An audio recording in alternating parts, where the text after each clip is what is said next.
y'all being hijacked.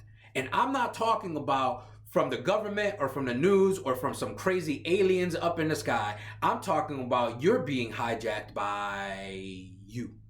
Your mind has been told lies, and you've convinced yourselves of these lies, and it's now time for them to stop. And one of those big lies is that you are a failure because you failed to do a process that's leading you to something bigger. That, my friends, is not called failure. And in this video, I'm hoping to break that open a little bit more. And that's going to start. You want to do it? Go ahead. No. Use your hands. That's right. You ain't got none. Now. Some fans they scream next, while others they make threats, while the devil's making bets that I'll be afraid to get myself wet, but I owe it to my family to scream out next. It's the RRX. Some fans they scream next, while others they make threats, while the devil's making bets that I'll be afraid to get myself wet, but I owe it to my family to scream out next. So you think that I'm offended cause you don't wanna listen, brother? I was commissioned. You got me? Look, you think you strong. You really see here's the problem. You think you stronger than me, bro? Yeah. Get it. Who's strong now, Bob? Huh? Who's Bob now? I'm Bob. That's who I am. Whoa! Get it. Yeah. Get it. Yeah. I bet you think you stronger than me. You do it. All right. Here you go. Here you go. Here you go. Get it. Ready? 1, 2, 3. That's what I thought. What's up, y'all? This is your boy 210. Thank you for coming across my channel. If you're happy to come back, thank you so much for returning. There's literally no channel without you. But if you're here for the very first time, please consider subscribing down below and hitting the alert, which is on Bob's face. This channel is all about motivating you and seeing you be a greater you. Failure is an everyday part of our life. Not that we are, but when we're attempting to do something, chances are the first time around is not going to be as successful as you thought it to be. But that doesn't mean that that whole thing is a failure or that you are a failure for not doing these things. So because of this pandemic, the gyms have been closed. But once the gyms reopened, I wanted to find myself there. I wanted to be able to test myself again. And I remember telling one of the coaches to not judge me and my lack of enthusiasm for some of the exercises, because chances are I might fail a lot. I thought about that for a second and I said, but am I gonna fail a lot? Anyway, I'm ahead of myself. So I decided to go, and I told myself as I got there that my ultimate goal is to make sure that I finish the exercises and not give myself excuses. The routine is an hour long and it's called a daily ultimate training. All I wanted to do was make sure that I got through it. I wasn't going to coast through it. I wasn't going to skip through it. I wasn't going to frolic through the flowers and be a minimalist while doing it. I was just going to do it. And the end game was for me to finish. In the process of completing this and wanting to accomplish this whole workout, I found some exercises to be a little bit harder than usual. And every time I came across a small snafu, I look at myself and berate myself and say, you are such a failure. No one likes burpees. And if you do, then you are on some crazy stuff. No one likes it. And I remember as I was doing the burpees, I jumped up, I went down, I got back up, and then I realized why they call it a burpee. But I was not very successful at that moment accomplishing what I sought to accomplish. Or was I? Yes, I was. And I'm going to explain why. Come follow me. Number one, you have to analyze your results. Analyzing your results means that you're looking at the end game. You're looking at your desired result and say to yourself, okay, so what did I do to get there? Did I give it my all? Did I not give it my all? Is the end game the end game? Is my mishap right now, is my failure a step closer to the end game, or was my failure me completely eliminating the end game? You have to take all of these things into consideration because sometimes we're not even using the proper language. Sometimes it's not a matter of whether you failed or not. It's just a matter of whether you got closer to the goal or didn't get closer to the goal. Number two, energy to keep moving. Movement is big, and I talk about movement a lot in my motivational speeches, talks, presentations, and even these YouTube videos. If you go to my playlist, Moment with 210, you'll see that there's a specific video just on motivation, and I highlight a lot about movement and just moving. Once you've done the first step and analyzed the end game, or was it really a proper failure or just a obstacle on the road, you can start to look at what is going to motivate you or move you to continue. This is what's going to allow you to brush off the past failure or the actual failure and just move on. You have to ask yourself the question, well, what's next?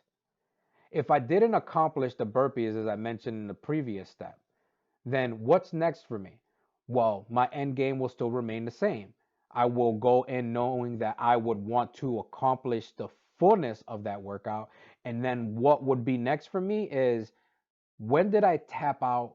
When did I find myself the weakest in that specific exercise? And what would be next would be, let's see if I can go 2 more, 3 more, 4 more. Can I push it a little bit farther? My end game doesn't get touched because I am still going to accomplish what I need to accomplish. But now I analyzed and saw, okay, the whole workout wasn't a failure. I just happened to fail at this one specific exercise. And now I'm looking at what's the next step? How do I move forward from that? And what adjustments do I need to make? This is where people get emotionally hung up. And this is where people get stuck. There's an energy that we have to move, that emotion, the energy to move, the energy of motion. So we respond emotionally, but are we responding properly? If you're not focused on the end game and just focused on the process to get there, then you're going to get emotionally tied up. And this is where most people will throw in the towel. If I didn't finish the burpees, then therefore I can't finish the exercises. If I can't finish the exercises, then I can't finish this routine. So I'll quit. That makes no sense. Emotions are not our sole source of energy. We have other sources of energy that can move us and propel us forward. Whenever we use one source of energy too much, we deplete that. If we deplete that source of energy, then we're more likely to throw in a towel. We're more likely to just quit, wave the white flag. We have to understand that we have more to us. Now, if this is something that you're interested in and want me to make a video on the different sources of energy that we do have to move us forward, leave a comment down below and I'll go ahead and start working on that for you guys because it's all about y'all. We have to know what we're doing and have the energy to move forward.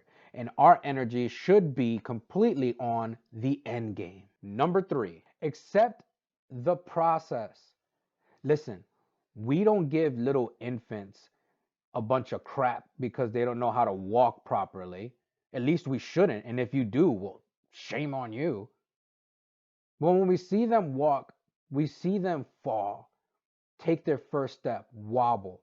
Even before they're walking, they're trying to just get on their feet or lift up their head. We allow that process to take place. And guess what? Those little babies, they enjoy that process. They're not beating themselves up because they're not lifting up their head.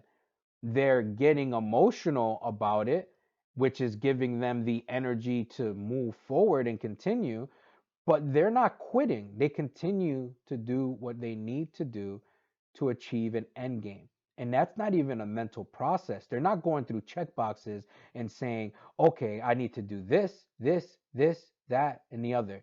They're just doing it because they're naturally inclined to want to progress. If that's so much the case with little children, why have we lost that? Why, how did we lose that? How did we lose the enjoyability of the process? We stunted it as adults because we got caught up on the emotional part. The part that told us that we are worth nothing because we can't get through this one process. As adults, we overthink things so much that we deplete ourselves of just the common excitement of a process. And that's why you just have to accept the process for what it's worth. With what you know now, I want you to kind of apply that to the most recent moment of you thinking you failed. I want you to assess it and say to yourself, well, what was the end game when I stepped into that? Did I reach the end game or did I stop during the process? Did I deplete my energy to move forward because I emotionally just put all my eggs in one specific part of the process? Did I accept that this was just a process? Look at these things, because ultimately the language that we use about ourselves is the language that other people are going to use about us. Now, life is not an easy thing. To even think that we can accomplish anything just like that with no effort, no sacrifice, no hurt. I mean, for us to think that, it's irrational and it's setting us up. I think about Jesus Christ. I think about how in his work for salvation, for your soul, for my soul, that he went through a process in which he suffered immensely, and not one time did he get so caught up in it that he just decided to throw in the towel. When our Lord fell for the first time, was he a failure? How about the second time he fell? Was he a failure then? Or maybe the third time? Or maybe when he died, was he a failure when he died? Those moments were a moment where our Lord looked at the end game. And in the end game, he looked at you. He said, you are worth every bit of this process. For every time I fall, I'm going to get up because you are worth the process. For every time I get spat on, laughed at, mocked, I'm going to get up because you are worth that. On the cross, when he took his final breath, he looked and said, you are worth that. Because the end game was ultimately you and him in heaven. The end game was the resurrection of the body to a life everlasting. And that was worth all of the process. At no point in time do you ever tell yourself that you are less than great.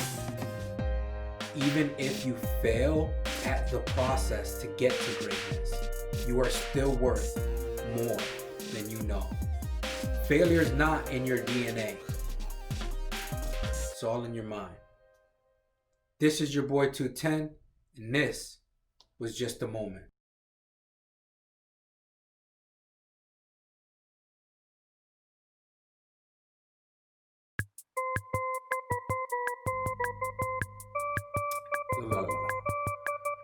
Cut, take that over. Do it again. With introduction. What's up, y'all? It's your boy 210, and this is cut. What's up, y'all? This is your boy and cooking and looking as good as me. That walked into a wall.